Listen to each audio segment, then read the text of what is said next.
2015 வருடம் இலங்கை திருநாட்டின் வரலாற்றிலும் இலங்கை கத்தோலிக்க திருச்சபையின் வரலாற்றிலும் பொன் எழுத்துக்களால் பொறிக்கப்பட வேண்டிய ஒரு வருடம்.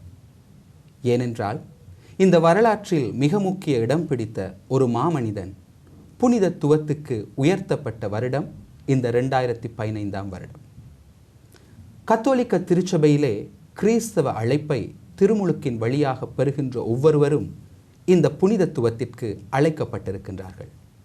எனினும் இந்த அழைப்பை தங்கள் வாழ்வில் உணர்ந்து அதை வாழ்வாக்கி இந்த புனிதத்துவத்தை எய்துவது மிக சில பேரே. இவ்வாறாக தனது வாழ்வின் சத்தியத்தை உணர்ந்து கிறிஸ்துவுக்கு தன்னை அர்ப்பணமாக்கிய கத்தோலிக்க திருச்சபையின் ஒரு மாமனிதனை பற்றி இன்றைய நாளில் நாங்கள் கலந்துரையாட இருக்கின்றோம்.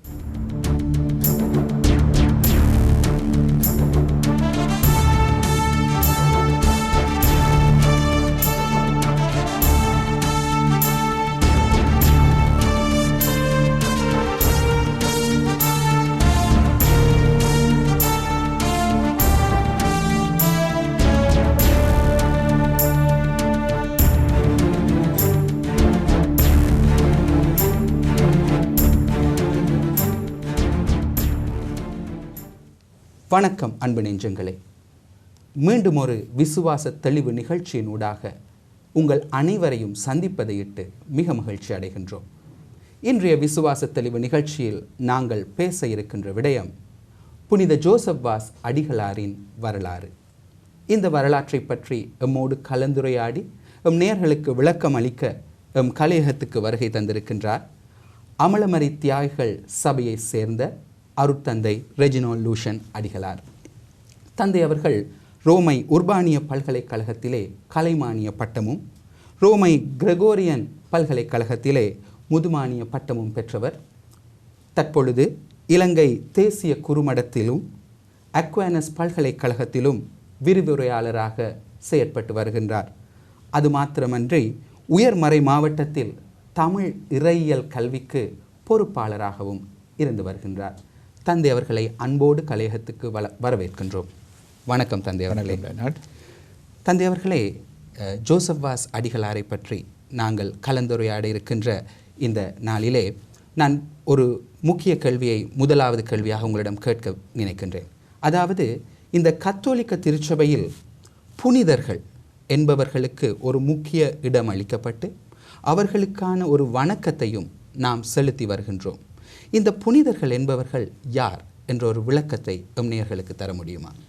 ஆம் லெனார்ட், நாங்கள் இந்த கேள்வியோடு இந்த செலாவதை தொடங்குவது நன்று. ஏனென்றால் இன்று புனித ஜோசப் வாஸ் அடிகளாரை பற்றி நாங்கள் அறியப் போகின்றோம். புனிதர்கள் என்று சொல்லும் பொழுது நாங்கள் மனதில் வைத்துக்கொள்ள வேண்டிய முக்கியமான விடயம் என்னவென்றால், அவர்களும் என்னையும் உங்களையும் போன்ற சாதாரண மனிதர்களே தவிர அவர்கள் ஏதோ விசேட பிறப்புகள் அல்ல. சில வேளைகளில் சிலர் எண்ணிக்கொள்வது என்னவென்றால், புனிதர்கள் என்றால் ஏதோ வானத்திலிருந்து வந்தவர்கள், அவர்கள் இறைவனுக்கு சமமானவர்கள் என்று பிழையான ஒரு சில அபிப்பிராயங்களையும் கொண்டிருக்கின்றார்கள் சிலர். ஆனால் புனிதர்கள் இந்த உலகத்திலே வாழ்ந்து நல்ல கிறிஸ்தவர்களாக தங்களுடைய வாழ்க்கையை நடாத்தியவர்கள்.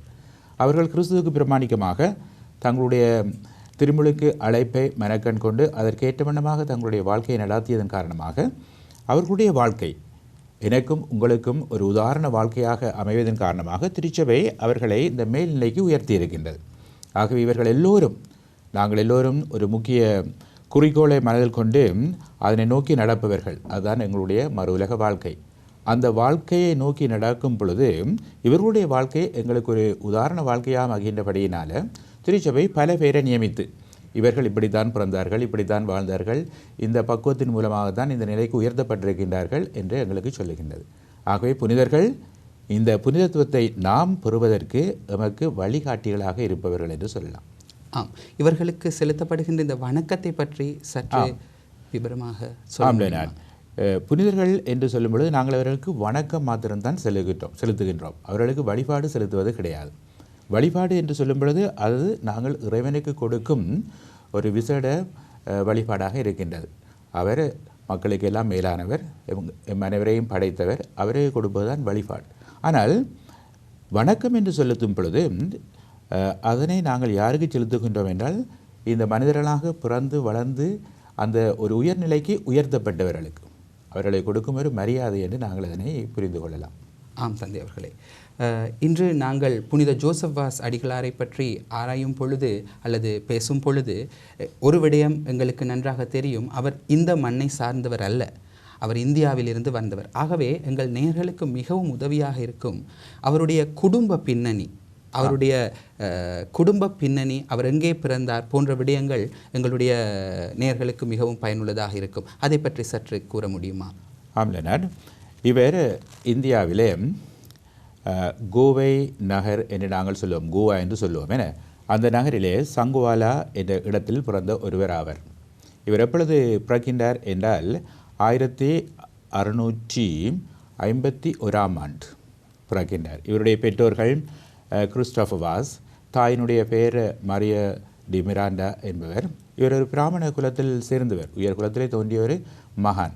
அங்குதான் இவர் பிறந்து தன்னுடைய பிள்ளை பருவை காலத்திலேயே கிறிஸ்துவுக்கு உகந்த ஒரு மனிதனாக வாழ்ந்து திருநிலைப்படுத்தப்பட்டு குருவாக மலர்ந்து திருச்சபையிலே பணி செய்வதற்காக தன்னை அர்ப்பணிக்கின்றார். ஆம் தந்தை அவர்களே, பொதுவாக இந்த மாமனிதர்களை பார்க்கும் பொழுது நாங்கள் உலக வரலாற்றிலும் சரி, எங்கள் கத்தோலிக்க திருச்சபையின் வரலாற்றிலும் சரி, இந்த மாமனிதர்களாக உருமாறிய மனிதர்களை பார்க்கும் பொழுது அவர்களின் சிறு பராயத்திலேயே சில இதற்கான அடையாளங்கள் காணப்பட்டதாக வரலாறுகள் கூறுகின்றன. இவ்வாறாக ஜோசப் வாஸ் அடிகளாரின் சிறு பராயத்திலும் ஏதாவது விசேடமான சம்பவங்கள் இவ்வாறு இடம்பெற்றிருக்கின்றன? ஆம், அவருடைய வாழ்க்கையை நாங்கள் ஆராய்ந்து பார்ப்போமே, ஆனால் அதில் பல நிகழ்வுகளை நாங்கள் காணக்கூடியதாக இருக்கின்றன. உதாரணமாக ஜோசப் வாஸ் அடிகள் தன்னுடைய குடும்பத்திலே ஒரு சிறுவனாக வாழ்ந்து கொண்டிருந்த பொழுது ஆரம்ப காலத்தில் இவருக்கு செபம் செய்வதென்றால் ஒரு மிகவும் விருப்பமான செயல். ஒரு முறை சொல்லப்படுகின்றது, இவர் உறங்கிக் கொண்டிருக்கும் பொழுது ஏனையவர்களெல்லாம் உறங்கியதன் பிற்பாடு தன்னுடைய கதவு மூலையிலே சென்று தனிமையாக செவித்து கொண்டே இருந்தாராம். அப்பொழுது அவருடைய தந்தை ஏதோ அவசரமாக அந்த அறைக்குள் வந்த பொழுது கதவை திறந்த பொழுது இவர் அதில் தட்டுப்பட்டு தாக்கப்பட்டார் என்றும் சொல்லப்படுகிறார். அப்பொழுதுதான் தந்தை அறிய வருகின்றார், நிச்சயமாக இவருக்கு அந்த பக்குவம் சிறுபிராயத்திலே இருந்து இருக்கின்றது, செய்ப்பதற்கு ஒரு அலாதி விருப்பம் என்பதை அவர் அறிந்து கொள்கின்றார். அது மாத்திரமல்ல, அந்த பங்கிலும் அவர் வாழ்ந்த பங்கிலே பங்குக்குறவர் நோயாளருக்கு நன்மை எடுத்து செல்லும் பொழுது இவர் நற்கருணை ஆண்டவரோடு அவரும் செல்லுவாராம், அந்த குறவரோடு செல்லுவாராம். அந்த குறவர் சென்று நற்கருணை மற்றவர்களுக்கு பங்கிட்டு கொடுக்கும் பொழுது அதிலெல்லாம் மிகவும் மகிழ்ச்சியோடு கலந்து கொள்வாராம். இன்னும் சொல்லப்படுகின்றது, ஆறாவது அந்த பங்கிலே இறந்து போனால் அந்த இல்லங்களுக்கு சென்று அந்த மாதிரி தான்மாக்களுக்காக வழிபடுவதெல்லாம் இவருடைய வழக்கமாக இருக்குமாம். இப்படியாக இவர் வாழ்ந்து கொண்டு வந்த பொழுது சில வேளைகளில் தாய்மார்கள் என்ன செய்வார்கள் என்றால், பாதையிலே இந்த சிறுவன் சென்று கொண்டிருக்கும் பொழுது, ஜோசப் வாஸ் அடிகளார் சென்று கொண்டிருக்கும் பொழுது இந்த சிறுவனை சுட்டி காட்டி சில பெற்றோர்கள் தாய்மார்கள் சொல்வார்களாம் தங்களுடைய பிள்ளைகளுக்கு, மகனே மகளே, அதோ பாருங்கள் அந்த சிறுவனை போன்று நீங்கள் வாழ வேண்டும், அவர் ஒரு நல்ல பக்குவம் நிறைந்தவராக புனித பாதையிலே சென்று கொண்டிருக்கும் கீழ்ப்படியுள்ள ஒரு பிள்ளையாக இருக்கின்றார், ஆகவே அவரிடமிருந்து நீங்கள் சில நல்ல பண்புகளை கற்றுக்கொள்ள வேண்டும் என்று இவரை உதாரணமாக வைத்து தங்களுடைய குழந்தை செல்வங்களுக்கு எடுத்துச் சொல்வார்களாம். ஆகவே இவையெல்லாம் அவருடைய ஆரம்ப காலத்திலே இருந்த அறிகுறிகள் என்று நாங்கள் கணித்து கொள்ளலாம். இப்படியாகத்தான் இந்த சிறுவன் வளர்ந்து வருகின்றார். ஆம், வளரும் பயிரை முளையில் தெரியும் என்பது தமிழ் பழமொழி. அதற்கொத்தவாறாக எமது புனிதர் தமது சிறு பிராயம் தொற்றே வளர்ந்திருக்கின்றார் என்ற உண்மை எம் நேயர்களுக்கு விளங்கியிருக்கும் என்று நாங்கள் நினைக்கின்றோம். ஆம் தந்தை அவர்களே, அடுத்ததாக கேள்வி என்னவென்றால், இவர் இந்தியாவில் பிறந்த ஒரு மனிதன், எனினும் இந்த இலங்கை நாட்டிற்கு ஒரு சேவைக்காக ஒரு தன் வாழ்வை அர்ப்பணிக்க வேண்டும் என்ற விருப்பம் ஜோசப் வாஸ் அடிகளாருக்கு ஏற்படுவதற்கான காரணம் என்ன? அதற்கு காரணம் என்னவென்றால், இலங்கையில் இருந்த கத்தோலிக்கர்கள் ஒல்லாந்தர் இலங்கையை ஆட்சி செய்து கொண்டிருந்த பொழுது அவர்களால் மிகவும் தாக்கப்படும் கத்தோலிக்கர்களாக இருக்கின்றார்கள். ஏனென்றால் நமக்கு தெரியும், ஒல்லாந்தர் கிறிஸ்தவ மதத்தை, அதாவது கத்தோலிக்க மதத்தை இலங்கையிலிருந்து முற்றுமுழுதாக அழிப்பதற்கு வழிதடி கொண்டிருக்கின்றார்கள். இப்படிப்பட்ட ஒரு நிலை இலங்கையில் இருக்கும் பொழுது என்ன நிகழ்கின்றது என்றால், ஒரு முறை கோவை நகர் பேராலய குரவர் அவர் அங்கிருந்து ஒரு பாரிய நீண்ட பயணத்தை மேற்கொள்ளுகின்றார். எங்கென்றால் சைனாவிலே மக்காவோ என்ற இடத்திற்கு அவர் செல்லுகின்றாராம். இப்படியாக சென்று அவர் திரும்பி வரும் பொழுது அவருடைய கப்பல் எங்கு தரித்து நிற்கின்றது என்றால் கொழும்பு துறைமுகத்தில். அப்போ இப்படியாக இந்த காலத்தில் கிறிஸ்தவர்கள் இலங்கையில் தாக்கப்பட்ட பொழுது கப்பல்கள் வந்து தங்கும் பொழுது விசேட விதமாக கிறிஸ்தவர்கள் மறைமுகமாக அந்த கப்பல்களுக்குள் சென்று பணிபுரிவதற்கு ஆசைப்படுவார்களாம். ஏனென்றால் அந்த கப்பலை சுத்தம் செய்வது போன்று நடித்து அதில் யாராவது குறவர்கள் இருந்தால் அந்த குறவர்களின் அங்கிகளை கண்டால் இவர்கள் சென்று தங்களுடைய ஆன்மீக கடமைகளை அவர்கள் மூலமாக பூர்த்தி செய்து கொள்வது வழக்கமாம். இப்படியாக இந்த கோவை நகர் பேராலய குறவர் அந்த ஒரு கப்பலில் இருந்த பொழுது இலங்கை கிறிஸ்தவர்கள் கண்ட பொழுது சென்று அவரிடம் முறையிடுகின்றார்களாம். எங்களுக்கு இப்பொழுது குருமார்கள் கிடையாது, ஆலயங்கள் எல்லாம் அடித்து நொறுக்கப்படுகின்றன, ஆகவே எங்களுடைய ஆன்மீக கடமைகளை நாங்கள் எவ்வாறு செய்வதென்றே எங்களுக்கு புரியவில்லை என்றெல்லாம் பல பேர் பல்வேறு விதமாக அந்த குறவருக்கு சொன்னார்களாம். ஆகவே இந்த குறவர் திரும்பி வந்ததின் பிற்பாடு தன்னுடைய பயணத்தை முடித்து கொண்டு திரும்பவும் கோவை நகருக்கு வந்த பொழுது இதனை யாருக்கு சொல்லுகின்றார் என்றால் அங்குள்ள இளம் குறவர்களுக்கு இலங்கையின் நிலையை பற்றி சொல்லுகின்றாராம். அப்பொழுதுதான் ஜோசபாஸ் அடிகளார் தன்னுடைய உள்ளத்தில் ஒரு எண்ணத்தை ஏற்படுத்தி கொள்கின்றாராம், நான் நிச்சயமாக இலங்கைக்கு செல்ல வேண்டும். ஏன் செல்ல வேண்டும் என்றால் இலங்கைக்கு சென்று கிறிஸ்துவுக்காக மரிப்பதற்கு உகந்த ஒரு நல்ல இடமாக அது இருக்கின்றது. ஆகவே நான் சென்று அங்கு பணிபுரிந்து மக்களோடு மக்களாக நான் தன்னை இறைவனுக்கு ஒப்புக் கொடுக்க வேண்டும் என்ற நோக்கோடு தான் அவர் இங்கு வருகிறார். இவ்வாறாகத்தான் இலங்கையின் நிலையை பற்றி அவர் அறிய வந்து இலங்கைக்கு வர முற்படுகின்றார். தேவை அறிந்து தம்மை அர்ப்பணமாக்குவது என்பது ஒரு முக்கியமான செயல். காலத்திற்கேற்ப எம்மை அர்ப்பணிக்க வேண்டும், இது கிறிஸ்தவ கடமை. அதை உணர்ந்து செயற்பட்டவர் தான் எமது புனிதர் ஜோசப் வாஸ் அடிகளார்.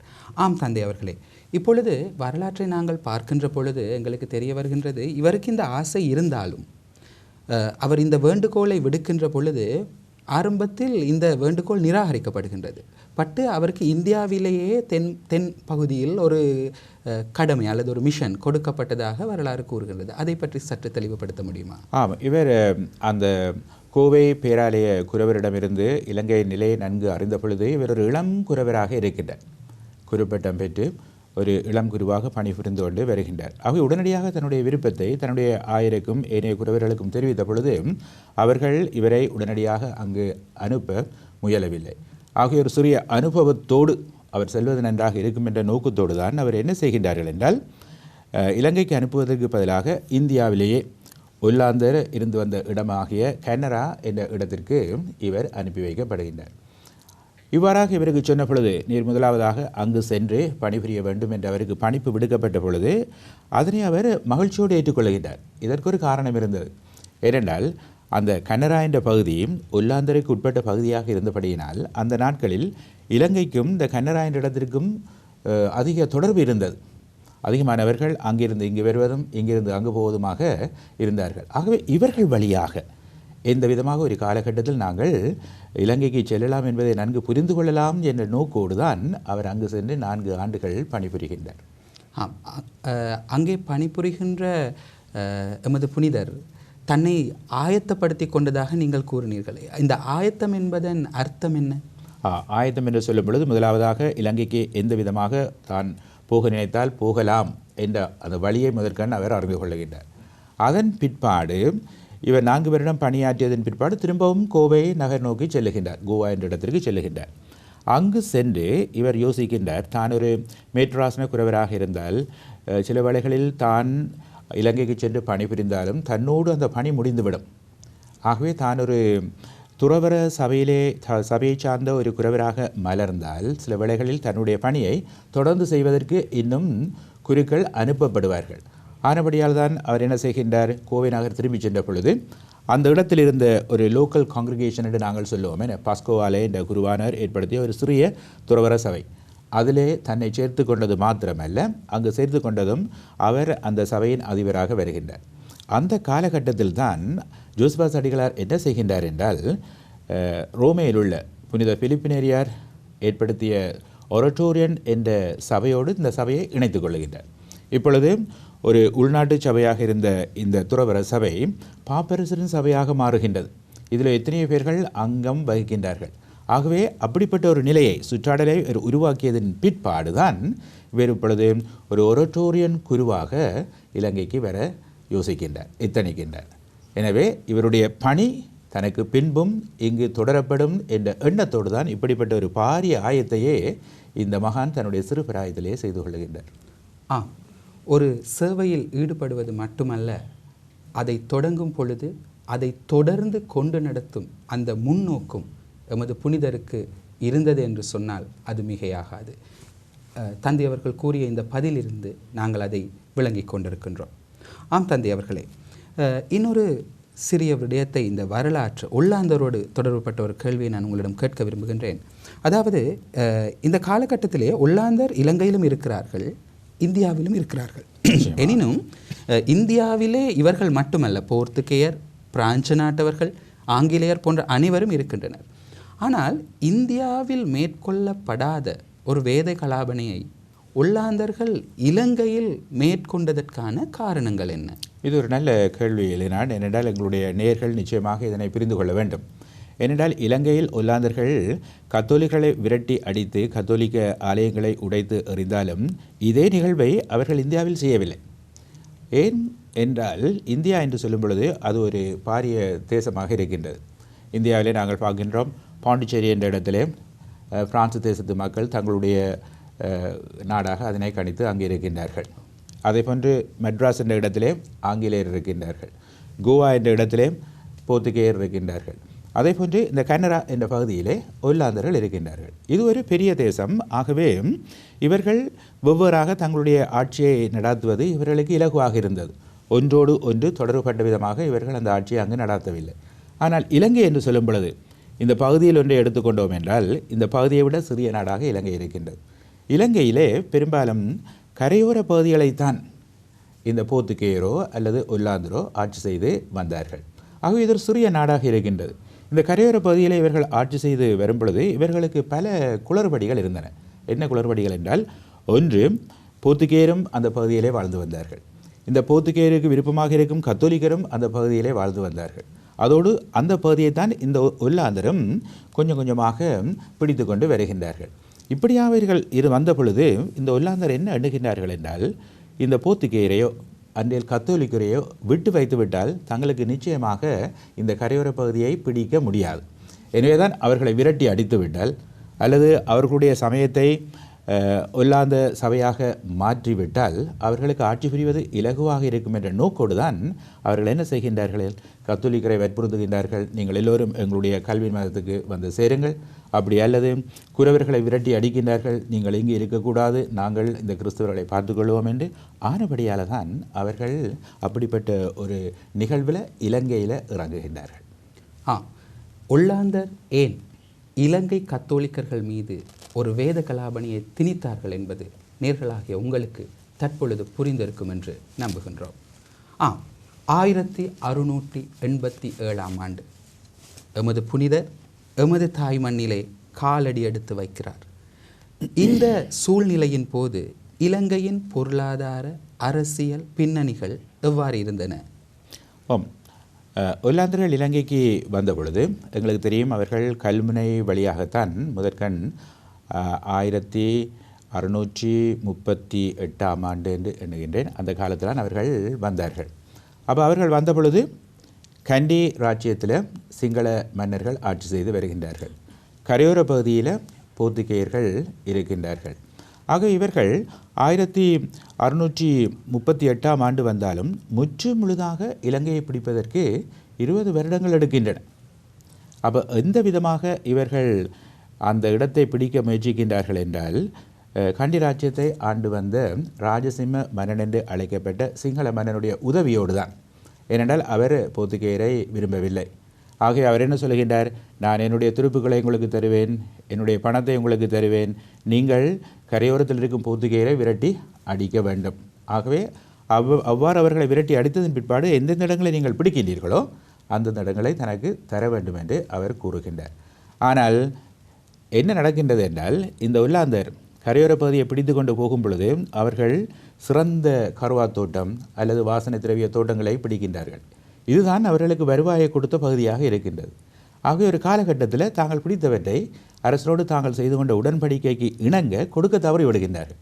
இந்த காலகட்டத்தில் தான் அரசன் அவர்களுக்கு எதிராக எழும்பி போர்த்துகேயரோடும் கிறிஸ்தவர்களோடும் கத்தோலிக்கரோடும் சேர்ந்து இவர்களை விரட்டி அடிக்க வேண்டும் என்ற நோக்கோடு ராஜசிம்ம மன்னன் என்ன சொல்லுகின்றான், கரையோர பகுதியில் இருக்கும் கத்தோலிக்கர் எல்லோரும் உள்ளே வாருங்கள், என ராஜ்யத்தில் வந்து நீங்கள் குடிகொள்ளலாம் என்று அழைப்பதை நாங்கள் பார்க்கின்றோம். அப்படிப்பட்டவர்கள் தான் சென்று வாகக்கோட்டை அல்லது கல்கமுகம் அல்லது மாத்தளம் அல்லது கண்டி போன்ற பகுதிகளில் ரத்தினபுரி போன்ற பகுதிகளில் எல்லாம் வாழ்ந்து வருவதை நாங்கள் காணக்கூடியதாக இருக்கின்றது. அந்த காலத்தில் இருந்த நீங்கள் கேட்டீர்கள் என்ன பொருளாதார நிலை, இந்த பொருளாதாரத்தை கொடுத்தது இந்த வாசனை திரவியத்தை உள்ளடக்கிய தோட்டங்கள். அதாவது எங்களுக்கு தெரியும், நாங்கள் கருவாப்பேட்டை அல்லது கிராம்பு அல்லது சாதிக்கா அல்லது இப்படி ஏலம் போன்ற பல தோட்டங்கள், இவற்றிலிருந்து தான் அரசர்கள் தொகையான பணத்தை பெற்றார்கள். ஆகவே ஒல்லாந்தர் வந்த பொழுது அவற்றில் பெருமதியை உணர்ந்து அவர்கள் அதனை பிடிக்க தொடங்குகின்றார்கள். ஆகவே அரசனுக்கும் அவர்களுக்கும் இடையில் பிரச்சனை ஏற்படுகின்றது. 1687 ஆண்டு புனிதர் இந்த மாமண்ணிற்கு காலடி எடுத்து வைக்கின்றார். இந்தியாவில் பிறக்கின்றார், ஒரு குருவாக அழைக்கப்படுகின்றார். எனினும் தனது சேவை தனது அயல் நாட்டிற்கு தேவை என்பதை அவர் உணர்கின்றார். உணர்வதோடு நிறுத்திவிடாது செயலில் இறங்குகின்றார். செயலில் இறங்கும் பொழுது அதை தொலைநோக்கோடு சிந்திக்கின்றார், அமைப்புகளை ஏற்படுத்துகின்றார், ஏற்படுத்திவிட்டு இந்த நாட்டுக்கு வருகின்றார். ஆம் அன்பு நேயர்களே, எமது இன்றைய விசுவாச தெளிவின் மூலமாக ஜோசபாஸ் அடிகளாரின் ஆரம்ப காலம் பற்றியும் அவர் இலங்கைக்கு வரும் போது இலங்கை நாட்டில் இருந்த சூழ்நிலைகள் பற்றியும் நாங்கள் ஆராய்ந்திருக்கின்றோம். வருகின்ற நிகழ்விலே ஜோசபாஸ் அடிகளார் எமது தாய்மண்ணிற்கு ஆற்றிய சேவைகள் பற்றி உங்களோடு கலந்துரையாடும் நோக்கோடு இன்றைய நிகழ்ச்சியில் உங்களிடமிருந்து விடைபெறுகின்றோம். நன்றி, வணக்கம்.